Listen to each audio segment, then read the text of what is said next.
Hi everyone, and welcome back to my channel.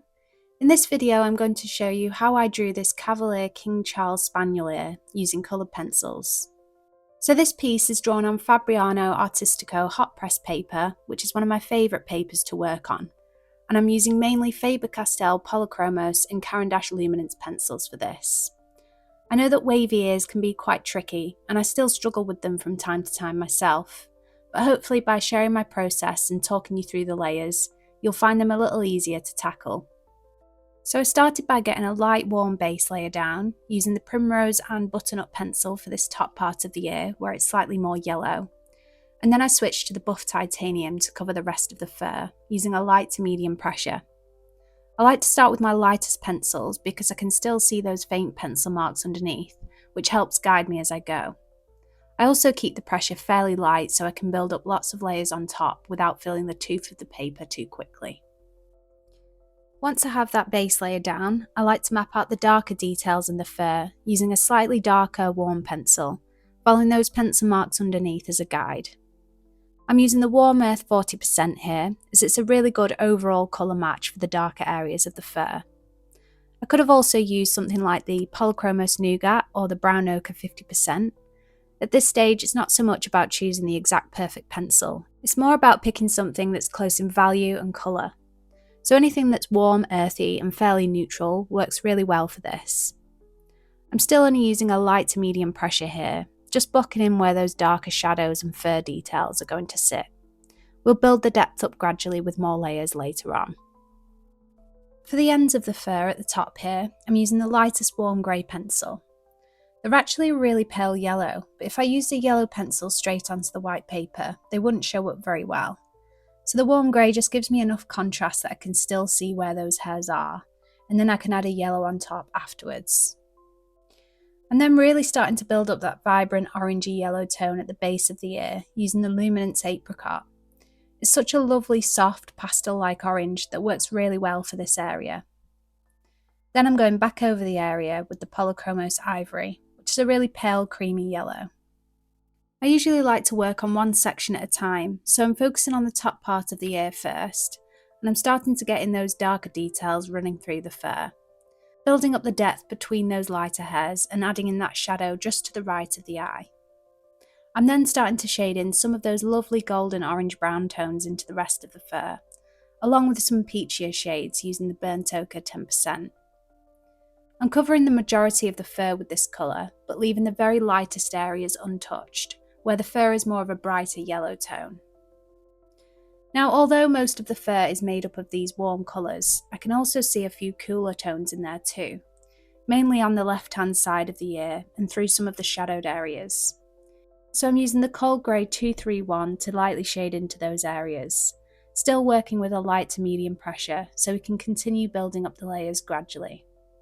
I can also see some hints of yellow-green in the shadowed areas in the fur, so I'm using the olive brown 10% to shade into those areas. Now that I've got a few of those base layers down, I want to go back over those darker areas using a slightly darker, sharp pencil.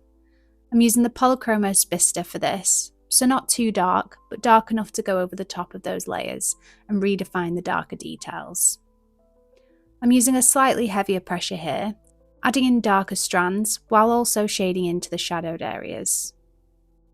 Once that's done, I then introduce some slightly warmer, darker pencils for the deepest shadows. I like to clearly establish where those darker values are before we continue building up the rest of the layers.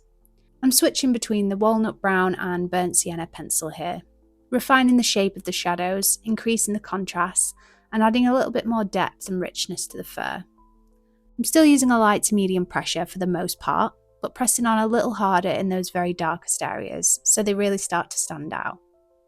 Now that I've got those darker areas mapped out, I can go back in and build up the tones in between. I'm using some of the warmer Luminance pencils here, like the Brown Ochre 10%, Olive Brown 10% and the Burnt Ochre 10%. I usually like to build up the base with the Luminance pencils because they're so soft and they blend together beautifully, and then I use the Polychromos over the top to add those finer details and sharpen everything back up. It's kind of just a process of going back and forth between defining the darker details and gradually building the tones in between. I'm using the Van Dyke Brown and Bister pencil to work into those darker areas, and then I'm introducing some new shades. I'm using the raw umber 50% for some of the deeper shadows, building that up around the bottom of the ear and anywhere else I can see that tone coming through. It's more of an earthy grey-brown with a slight hint of green, so it works really well for bringing a more neutral tone into the shadowed areas of the fur.